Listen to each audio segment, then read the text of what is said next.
তোমরা অনেক রকমের আচারই খেয়েছো, আজ দেখাবো রসুনের আচার। সহজ সুস্বাদু এই আচারের রেসিপিটা পুরোটা দেখার অনুরোধ রইল। নমস্কার বন্ধুরা, তৃষ্ণা রান্নাঘরে আপনাদের সকলকে স্বাগত জানাই। আচারটা সুস্বাদু করার জন্য আমি নিয়েছি 1 টেবিল চামচ গোটা জিরে, 1 টেবিল চামচ গোটা ধনে, একটা তেজপাতা, 4টে গোটা শুকনো লঙ্কা, 1.5 টেবিল চামচ পাঁচফোড়ন, 1 টেবিল চামচ কালো সর্ষে। এই সমস্ত কিছু আমি দিয়ে দিলাম শুকনো কড়াইতে। এবারে নাড়াচাড়া করে ভেজে নেব যতক্ষণ না পর্যন্ত সুন্দর ভাজার গন্ধ বেরোয়। তো আমি হালকা আঁচে নেড়ে নিচ্ছি।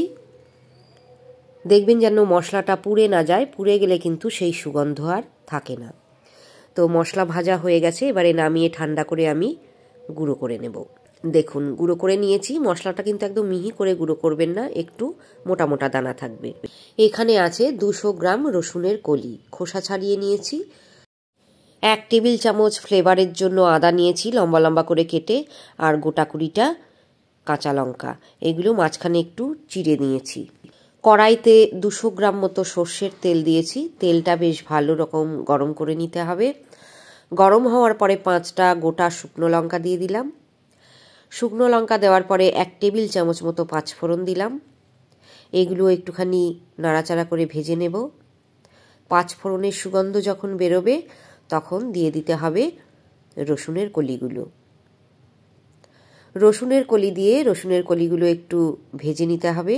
2 মিনিট মতো নাড়াচাড়া করে মিডিয়াম আঁচে রসুনের কলিগুলো ভেজে নিন। 2 মিনিট আমি রসুনের কলিগুলো ভেজে নিয়েছি। কলিগুলো অনেকটাই নরম হয়ে গেছে। এবারে আমি দিয়ে দেব কাঁচা লঙ্কা আর আদাটা। আবারও একটু ভেজে নেব, মিনিট খানেক ভেজে নিতে হবে। এখন দিচ্ছি পরিমাণ মতো হলুদ গুঁড়ো, লাল লঙ্কা দিচ্ছি 1 চামচ, আর দিলাম স্বাদ মতো লবণ।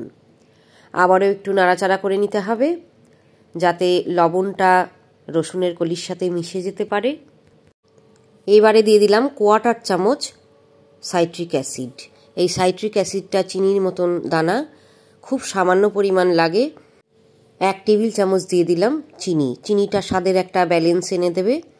সাইট্রিক অ্যাসিড যদি না থাকে তাহলে লেবুর রস অথবা তেঁতুল গোলা জলও দিতে পারেন।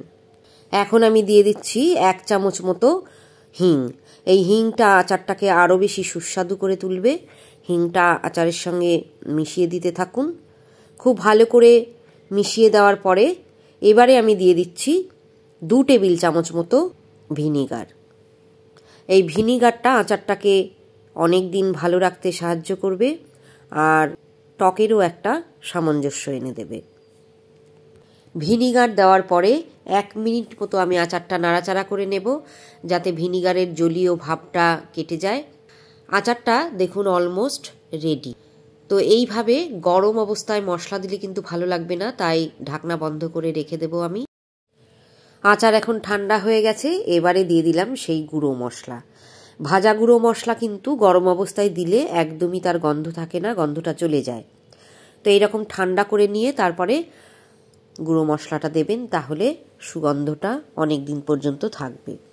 খুব ভালো করে আচারের সঙ্গে গুঁড়ো মশলা মিশিয়ে নিচ্ছি। এই আচার রোদে দেওয়ার কোনো রকম প্রয়োজন নেই, সঙ্গে সঙ্গে তৈরি হওয়ার পরেই কিন্তু খাওয়া যায়।